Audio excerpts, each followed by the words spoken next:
I'm honored now, thank you very much. I'm honored now to call on the Ambassador of the State of Israel to Canada, His Excellency Rafeal Barek.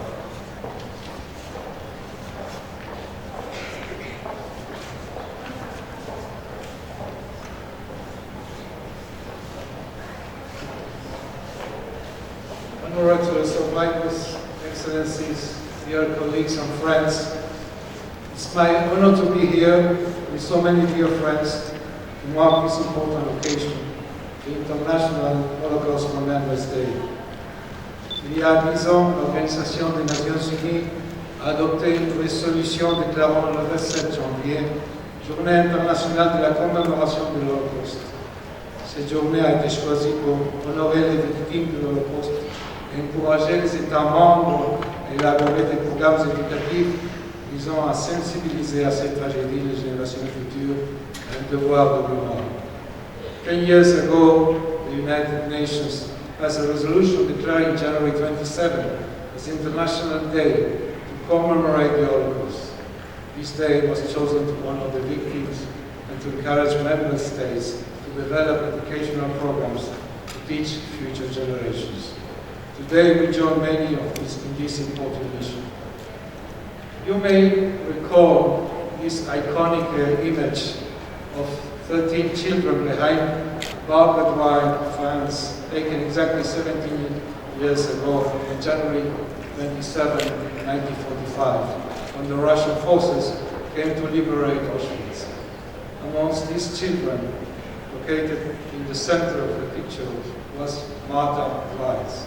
Today, she lives in Israel. She's an Israeli. She's 80 years old. She was one of the few set free that very day. Marta had seen some of the worst human atrocities known to mankind. After her liberation, she prayed that the hell she escaped will never again become reality.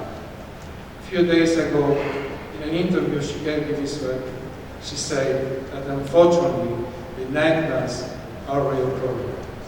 70 years after the liberation of Auschwitz, anti-Semitism has not disappeared from the streets of Europe. Only this year, violent demonstrations erupted across Germany, calling gas the Jews. 8 synagogues in France were vandalized, and 4 people were killed in a Jewish museum in Brussels. 70 years after the liberation of Auschwitz, 4 Jews were attacked last summer with meat cleavers and axes while praying peacefully in a Jerusalem synagogue. Just 3 weeks ago, 4 men were murdered in cold blood in a kosher supermarket in Paris, preparing for the Shabbat. All this happened because they were Jewish. Let me repeat these words. All this happened only because they were Jewish. Ladies and gentlemen, the Holocaust did not begin in gas chambers. It began in words.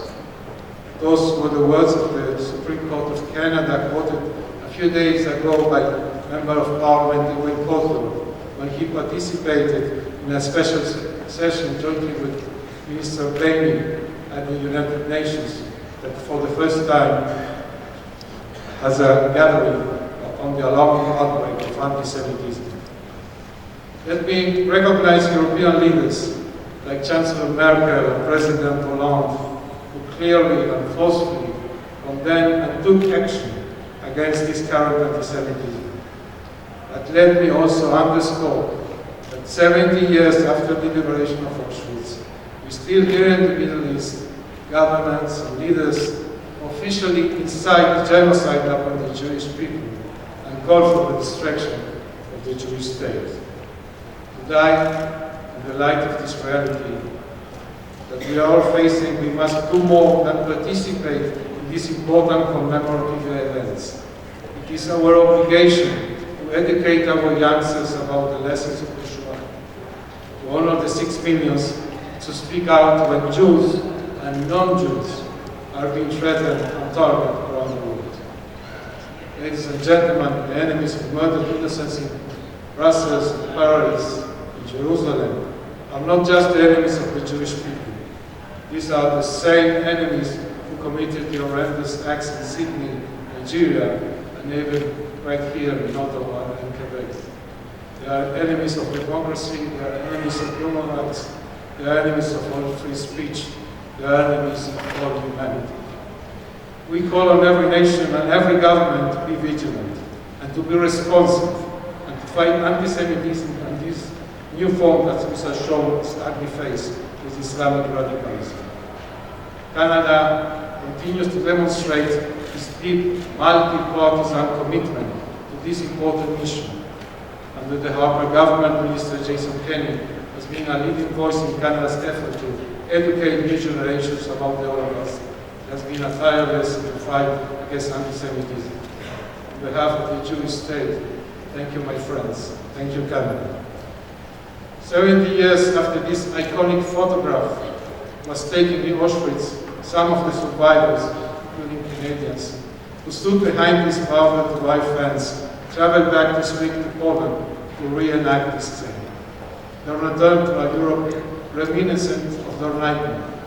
Despite this terrifying reality, there is one difference. Today there is a Jewish state, the state of Israel, that goes to protect each one of them. Israel, where 80 years old Martha Weiss lives and spends time with her 3 children, her 14 grandchildren, and 5 great-grandchildren.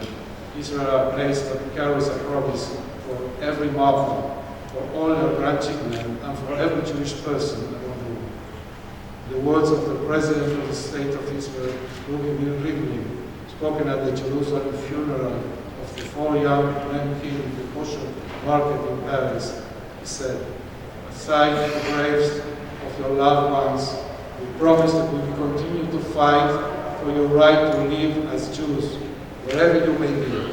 We will continue to fight for your right to open up proudly the synagogues, to educate your children in the study of the Torah, love for Israel, and the responsibility of the world around." Thank you very much.